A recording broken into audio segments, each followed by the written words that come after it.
প্রথমে ব্যাট করতে নেমে শ্রীলঙ্কাকে 178 রানের লক্ষ্যমাত্রা বেঁধে দিয়েছে টিম টাইগার্স। জবাবে ব্যাট করতে নেমে 86 রানে 8 উইকেট হারিয়েছে শ্রীলঙ্কা। এই মুহূর্তে তাদের দরকার 36 বলে 92 রান। এতক্ষণ আপনি যা শুনলেন তা শুনে হয়তোবা আপনার মনে হবে বাংলাদেশ হুট করে বুঝি অনেক বড় টিম হয়ে গিয়েছে। আপনার মাথায় যদি এই ধরনের চিন্তা আসে তাহলে আমি বলবো আপনি এখনো বোকার স্বর্গে বাস করছেন। আপনি আজকে যে পারফরমেন্স দেখলেন এটা বাংলাদেশের কালে ভদ্রের পারফরমেন্স। বাকি দলগুলো যেখানে কালে ভদ্রে খারাপ পারফরমেন্স করে, বাংলাদেশ সেখানে কালে ভদ্রে ভালো পারফরমেন্স করে। প্রত্যেকটা টিম কোনো না কোনো ফরম্যাটে ভালো খেলবে, কিন্তু বাংলাদেশ টিম একমাত্র টিম যারা প্রত্যেকটা ফরম্যাটে হাতে ধরে ধরে খারাপ খেলবে। 15তম ওভারের প্রথম বল নিয়ে এগিয়ে যাচ্ছেন মোস্তাফিজ। বল করলেন ডান্সিং ডাউন দ্য উইকেট, ব্যাটে বলে হয়নি, সরাসরি ফিল্ডিং এর হাতে। এই বলে কোনো রান নাই, ডট বল। 35 বলে রান দরকার 92। ওভারের তৃতীয় বল নিয়ে এগিয়ে যাচ্ছেন মোস্তাফিজ, আম্পায়ারকে অতিক্রম করলেন, বল করলেন, সোজা ব্যাটে খেলেছেন, ফিল্ডারকে বিট করেছেন, সরাসরি বাউন্ডারি লাইনের ওই পারে, 4 রান। ওভারের পঞ্চম বল এইমাত্র দৌড় শুরু করলেন, বল করলেন না, নো ম্যাচ ল্যান্ডে পড়েছে, 1 রানের জন্য জায়গা পরিবর্তন। ওভারের শেষ বল মোস্তাফিজুর রহমান লেফট স্টাম্পের বাইরে বল করেছেন, আবেদন। আম্পায়ার এখনো কোনো ডিসিশন জানায়নি, দেখা যাক। ব্যাটে লেগেছে এটা কনফার্ম, সাউন্ড কানে এসেছে।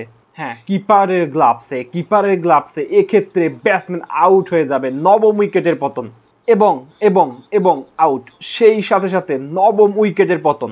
30 ওভারের রান দরকার 85, হাতে আছে 1 উইকেট।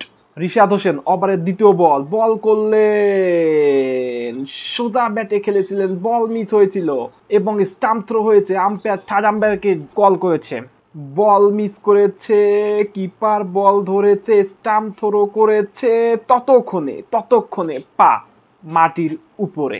সেই সাথে সাথে শ্রীলঙ্কা অল আউট হয়ে যাবে। বাংলাদেশ পাবে তাদের দ্বিতীয় সেরা জয়, 83 রানের জয়।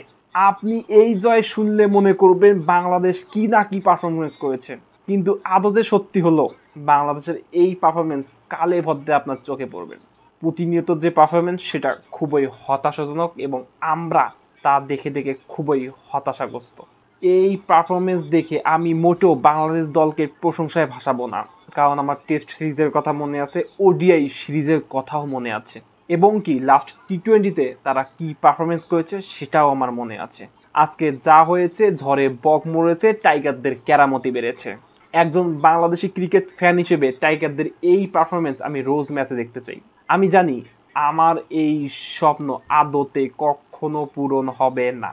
টাইগাররা ম্যাচের পর ম্যাচ হারতে থাকবে, সিরিজের পর সিরিজ হারতে থাকবে, কালে ভদ্রে জিম্বাবুয়ে কবে ঢাকায় আসবে তারা সিরিজ জিতবে, এইটা দিয়ে আরও তারা 6 মাস বসে খাবে, 1 বছর বসে খাবে।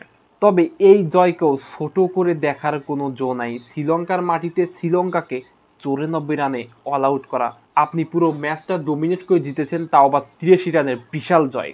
তো যাই হোক, দেখা হবে তৃতীয় ম্যাচে। আর অবশ্যই আশা করব টেস্ট ওডিআই হারার পর যেন আমরা টি20 সিরিজটা জয়লাভ করতে পারি। তো দেখা হবে পরের ভিডিওতে।